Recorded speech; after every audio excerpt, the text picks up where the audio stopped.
bem-vindos ao Chá e Prosa com Alexandra Gomide, 8ª temporada. Hoje o nosso encontro é com Marlon Bento, jornalista por formação, apaixonado pela área da restauração e um profundo conhecedor do universo dos vinhos. Atualmente vive em Braga, é sommelier e gerente do restaurante Oboé by Marinho, onde atua na curadoria vínica, seleção dos vinhos, gestão da adega e também na condução estratégica do restaurante e dos seus eventos. Seja muito bem-vinda, Bento, carinhosamente chamando. Exatamente, Bento em Portugal, né? Porque é Marlon Bento, mas aqui pegou o Bento, enfim, todo mundo chama, todo mundo conhece. Pois é, pra mim era só Bento. É só Bento. É Marlon dos Santos Bento. Minha mãe era fã do Marlon Brando, tem até essa história. Pronto. Né? O sex symbol dos anos 80, enfim. E aí virou Bento, aqui é um nome mais português, as pessoas assimilavam melhor, então aqui pegou o Bento. Então aqui é Bento. É Bento. Pronto, é Bento. então carinhosamente Bento. Bento, exato. Bom, Bento, a gente começa sempre tentando entender um pouco da história do nosso convidado. Sim. É uma alegria recebê-lo aqui, Obrigado, né, no Chá e Prosa. O que te trouxe aqui para Braga? O que te fez sair lá do Brasil, vir para cá e recomeçar? Nunca foi um sonho sair do Brasil. Eu sou um apaixonado pelo nosso país, pelo nosso estado, Minas Gerais. É mineiro, né? Mineiro, Mineiro do interior ainda, que é mais bairrista ainda. Pronto. Mas nunca foi um sonho, mas surgiu uma oportunidade de vir estudar. Eu estava num momento da minha carreira como jornalista, onde eu queria alçar voos mais altos, então vim fazer meu mestrado aqui.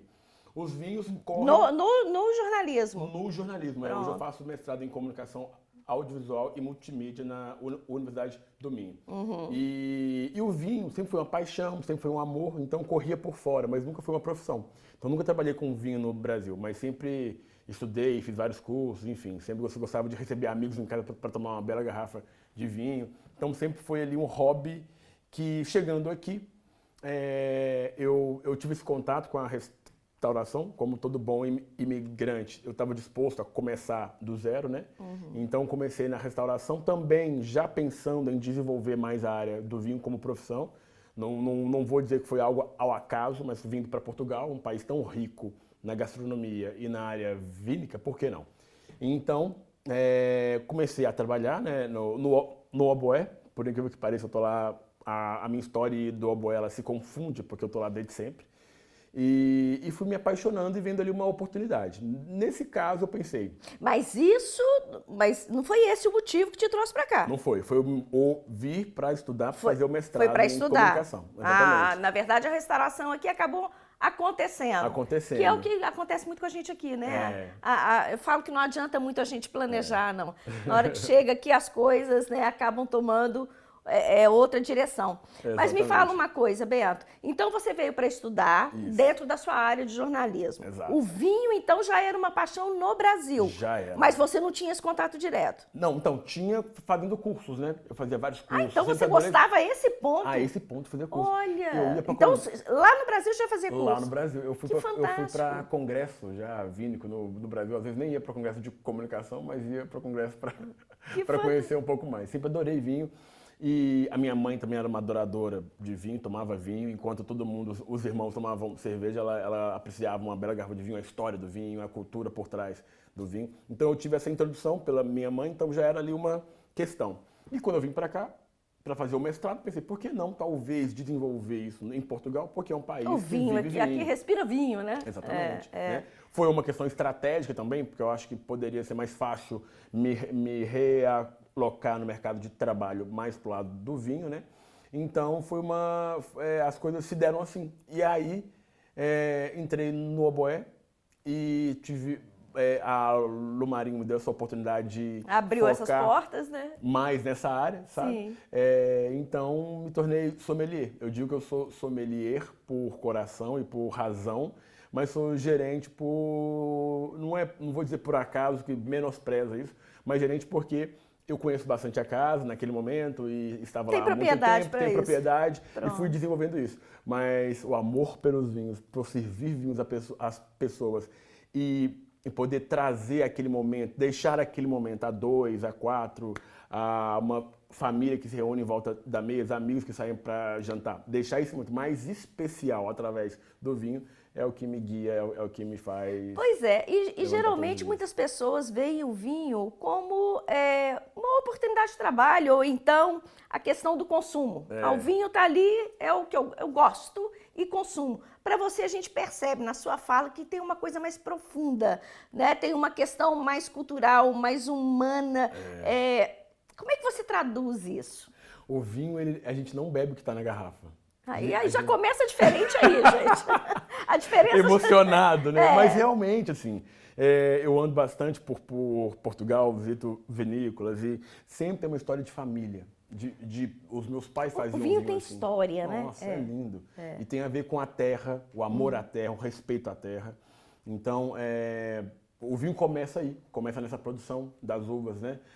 Em semear as uvas, em colher, a hora de colher, como colher, com quem colher, porque as vindimas são feitas em família e ao final da colheita sentam-se à mesa para brindar, tomar o vinho que colheram no ano anterior, né?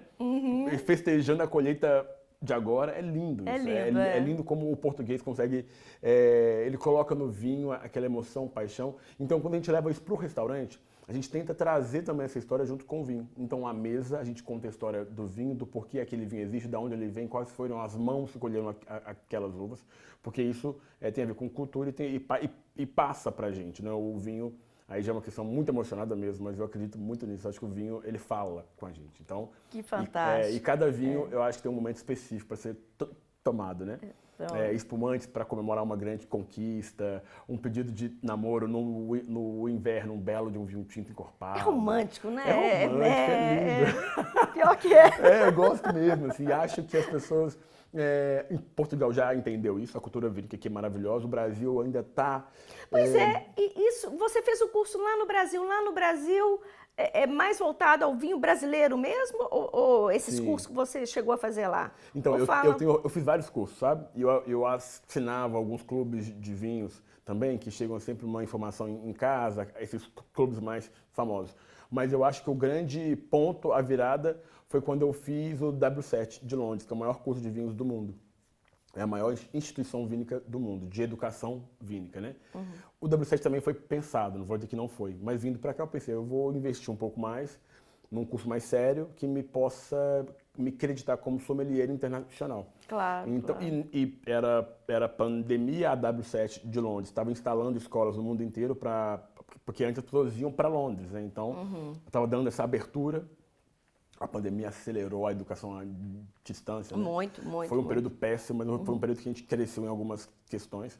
Então, eu fiz o W7 e me consagrei, enfim, sommelier internacional e já vim para cá com essa certificação. Com isso, eu entrei no Oboé, enfim, e pude desenvolver isso lá dentro, mas desde o Brasil. Pois e Portugal é uma referência, né, mundial em relação ao vinho. O que te chamou mais atenção na cultura portuguesa, aqui no que diz respeito à cultura vínica portuguesa? Eu acho que nós estamos também num país muito rural, né? É muito parecido com o nosso estado, né? Minas Gerais, café, com né? certeza. É muito café. E o nosso estado realmente são de famílias muito simples, né? O interior do Brasil. Eu até digo que Minas Gerais é o Alentejo de Portugal. São regiões que se parecem. Mas Portugal é todo assim, sabe? Esse valor à terra, valor à uva, enfim, no caso da uva por ser o vinho, né? Mas o valor à agricultura, sabe? De achar mesmo que aquilo não é só uma questão de trabalho, aquilo é uma questão de vida, sabe? As pessoas dão muito valor àquilo que elas fazem. A gente percebe que o que faz com amor, né? A forma como o produtor defende o seu vinho é lindo, sabe? Eu estive agora, eu queria até mandar um abraço para um querido assim, amigo, que é o Simão, que está hoje encabeçando um projeto muito interessante aqui em Braga, tá? A 3 quilômetros do centro. E o Simão, enfim, é os Velonte, né? E é um rótulo que está, enfim, tem uma grande expansão, está tendo uma grande expansão, um vinho muito bem feito. E o senhor Adolfo é um senhor mais velho, um senhor muito risonho e muito querido, que faz um vinho incrível, que está numa quinta com mais de 400 anos de história e a forma como ele defende esse vinho, sabe? E fala, olha, eu sei do que eu faço. Isso é muito sensacional. E aí ele faz um vinho sem muito agrotóxico, sem conservante, um vinho mais natural, como era feito muito antigamente. É um exemplo da forma como o português, não como o senhor Adolfo tem 1 milhão. Sabe? Em Portugal inteiro, que realmente dão valor àquele produto, sabe? Não o vinho em Portugal não é só um trabalho, uma forma de subsistência. O vinho aqui é alma, cultura, família e muito amor. Exatamente. Como é que foi, ô Bento? É um mercado muito competitivo, né? Aqui, tudo aqui gira em torno do vinho. Como é que foi para um imigrante como você conseguir entrar exatamente numa área que era sua paixão já lá no Brasil, sendo Portugal referência, e você hoje consegue trabalhar dentro dessa área? Como é que foi isso? Não vou negar que existe uma relutância, né? E tudo bem, porque eu acho que nós, se for um português falar de feijoada ou de carnaval, também a gente vai falar, opa, peraí. Você pode falar, mas até aqui. Até certo ponto. Então, existe uma relutância, mas eu acho que a gente perpassa por ela a partir do momento que você consegue demonstrar que você realmente estudou para aquilo, está preparado para aquilo. Eu acho que falar de alguma coisa sem estar preparado, ou sem ter razão, ou sem ter conhecimento profundo sobre aquilo, é cair num discurso vazio que realmente as pessoas não vão te dar ouvidos. Claro. Foi algo construído. Eu construí a partir do momento em que eu consigo debater com pessoas hoje que trabalham com vinho de igual para igual, porque realmente eu gosto disso e estudo isso. Eu acho que essa relutância, ela acontece em qualquer cultura. Tudo que é novo entrando aqui, né, pessoas novas entrando numa cultura já existente, vai existir essa coisa mais rígida em relação ao novo. Mas a gente vem com cuidado, com calma, com carinho, mostrando que estamos vindo para acrescentar, não para tirar nada de ninguém, e aí as portas se abrem. Vai conquistando aos poucos, né? Isso aí sem forçar nada. Isso em todas as áreas. É igual eu falei, você foi audacioso, né? Porque você foi na área que é a área onde o português domina muito. E é muito engraçado, porque assim, a minha mãe bebia vinho em casa, né? Eu sempre via aquilo, essa figura materna bebendo vinho, e ela sempre foi a minha referência. E de um país que as reuniões são brindadas com cerveja, né? Então o Brasil é cerveja, enfim, a cultura cervejeira é muito forte, né? E os meus tios e primos são da cerveja, eu via minha mãe com o vinho dela. Isso foi criando alguma coisa interessante em mim, e aí ali pelos 14, 15 anos eu comecei a entender um pouco, até um pouco errado 14 anos bebendo vinho, né, gente? Mas enfim. Mas foi, aconteceu. Não faça isso. Não façam isso, não façam a minha cama, não façam isso. Mas aconteceu e eu fui experimentando uma coisa aqui, outra ali, gostando de algumas coisas, né? A gente não tem tanto acesso ao vinho no Brasil porque é um produto caro. É caro. Né? Então, queria até deixar isso salientar isso. Eu tenho muito orgulho do vinho que o Brasil faz, que é um vinho mais doce, mas é o vinho de entrada para que as pessoas possam entender vinhos mais interessantes depois. O melhor vinho não é o vinho mais caro, não é o vinho que vem da Europa por ser europeu, não é o vinho argentino. O vinho brasileiro, doce, de uva de mesa, muitas vezes, é um vinho muito bom. E é o vinho que a maior população do Brasil pode comprar, né? Então, eu vejo existe essa cultura de ficar falando mal um pouco do pérgola, por exemplo, que está na mesa de todos os brasileiros nos natais. É vinho. O melhor vinho é o vinho que te apetece bem. O melhor vinho é aquele que sabe bem. Então, a cultura vínica também tem um distanciamento do grande público, sabe? Eu sinto que isso também é uma das grandes causas do Brasil não estar mais aprofundado nisso. Existe quem entende de vinho tem que ter muito dinheiro ou tem que ter possibilidade de tomar grandes vinhos. É separado mesmo. É muito elitista. É muito elitista, exatamente. E uma das coisas que eu brigo para... Aqui a gente já vê... aqui já não existe isso porque os vinhos têm um preço muito mais acessível, né? E a cultura vínica é muito maior. Mas eu vou sempre bater nessa tecla da gente tirar os rótulos dos vinhos e beber o que está dentro da garrafa e as suas histórias. Então, o vinho é para todo mundo. Ele tem que ser para todo mundo. E você pode não ter a grande taça em casa para tomar tal vinho e nem ter o grande vinho, mas se você gosta da bebida e se aquela bebida te proporciona momentos bons com seus amigos e familiares, é isso que cumpriu o importa. papel, né? Cumpriu o papel. Exatamente. O vinho é descomplicado, a gente complica Exato. demais, entendeu? Agora, Bento, você aqui participa, vai muito às quintas, né? Sim. Participa das vindimas e tudo. Tem alguma região, alguma experiência que você tenha vivido que tenha te marcado para você contar pra gente? Tem duas, mas Duas? eu vou contar uma do meu amigo João. Foi uma das primeiras quintas que eu visitei quando eu cheguei. Quinta do Espigueiro Grande. Faz um vinho verde incrível. Ele usa só loureiro, que é uma caça, é uma uva muito interessante, muito famosa aqui na região. E o João se tornou um grande amigo meu, mas nesse momento não era. Então eu vou contar essa experiência porque não é porque é meu amigo, mas o meu amigo faz um belo de um vinho. Tem no Oboé, já vou fazer aqui o merchandise. E o João, um menino de 26 anos, entendeu? Que estudou para isso. E o menino, assim, ele pensa um vinho de uma forma muito técnica, mas com muito carinho. E faz um projeto incrível, sabe? De um vinho que é bem feito, um vinho que é longe do que a gente entende sobre vinho verde, que geralmente pensa em vinho verde, pensa em vinho mais frisante, muito frutado, enfim. Ele faz o vinho que ele gosta de beber. E o vinho que ele gosta de beber, que é muito bem feito, é um vinho que tomou o paladar de muita gente. Então quem prova o vinho do João realmente tem uma experiência, olha, é diferente, é fora da casinha e é um vinho incrível, sabe? Feito para um menino muito novo, né? Olha, deve ser da família, né? Então, até que não. Olha só, se eu não me engano, é dele mesmo, sabe? Olha, os pais não trabalham com isso, que mas tinha uma quinta da família que estava lá meio que parada e ele falou, olha, quer saber, eu vou usar isso aqui para fazer. Porque vinho. gosta mesmo. Gosta mesmo. Então, João, um grande abraço, muito seu fã e obrigado por ter me proporcionado também uma outra experiência de se tomar vinho verde. Conhecer, né? É um outro universo. Você fala muito sobre tomar vinho, tornar, né, o vinho acessível às pessoas. Sim. Como quebrar a ideia de que o vinho é algo distante e elitizado? Muito interessante. Eu acho que a primeira questão em comparação ao Brasil, tem uma questão muito técnica que a gente não tem como lutar contra, que as taxas e impostos, né? O vinho chega muito caro lá. É muito caro. Então, isso é uma questão que a gente, enfim, nós somos reféns disso, né?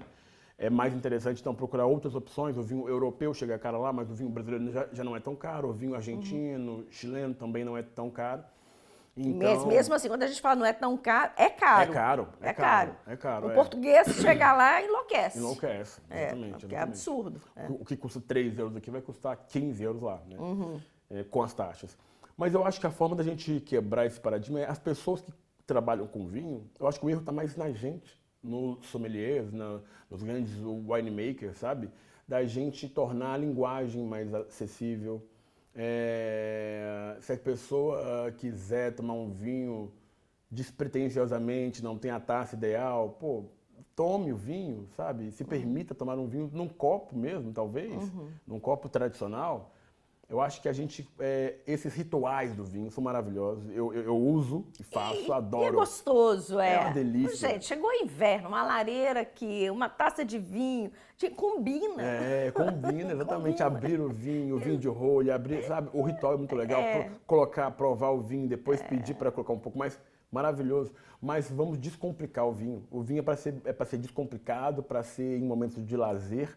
Então, as pessoas que não têm o amor por esse ritual e não tem conhecimento pela linguagem, a gente tem que deixar isso mais próximo do povo, né? Então, eu sigo alguns canais no YouTube, no Instagram, que tem essa proposta de levar o vinho de uma forma descomplicada, sabe? E tornar o vinho cada vez mais acessível dentro dessa ideia de que todo mundo pode tomar vinho independente do bolso, independente do conhecimento que tem. Eu acho que isso eu acho que é a forma da gente aproximar mais o vinho das pessoas. Perfeito.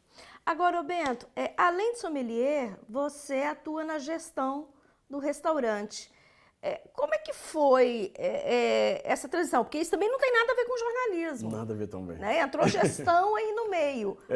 Como é que foi isso? Como é que você lida com isso? E como é que isso, o significado disso para você hoje, atualmente? O Oboé, hoje é uma casa de eventos, um restaurante, ele é um lugar de encontros, sabe?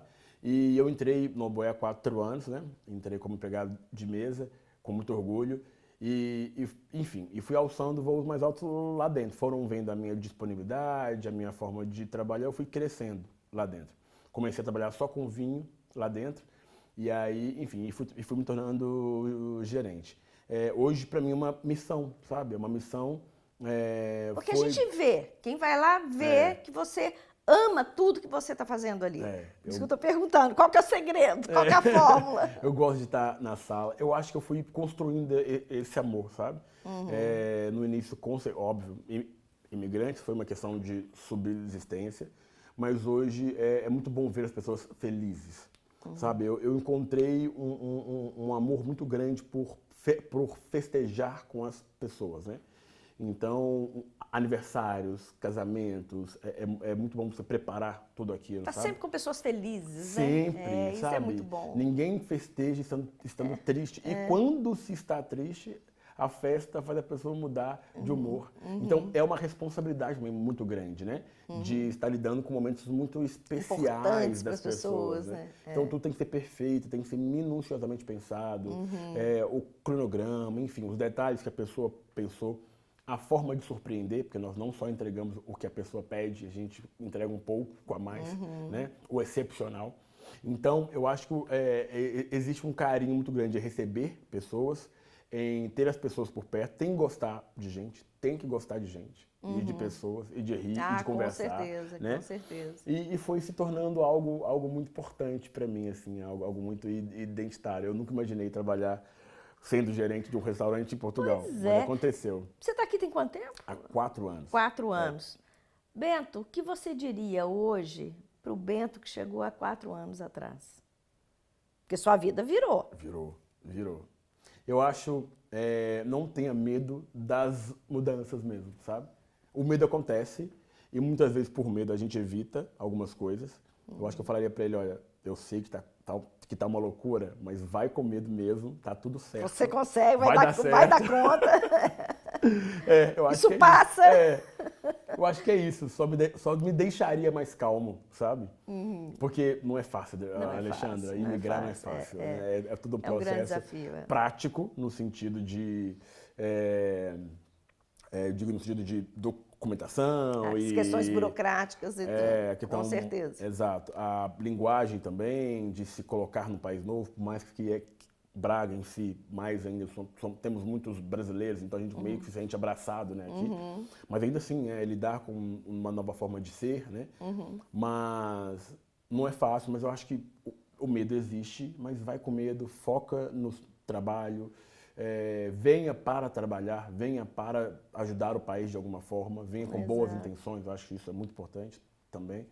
E não venha com sonhos infundados, né? Sabemos que não é fácil, é um país promissor, né? Mas não é um país que vai mudar a sua vida completamente, não é um país que vai te dar tudo de mão beijada. Isso que é importante, né? Estudar e compreender a cultura, os costumes, os hábitos do país que se escolhe migrar, porque vai passar por várias transformações. Com certeza. Né?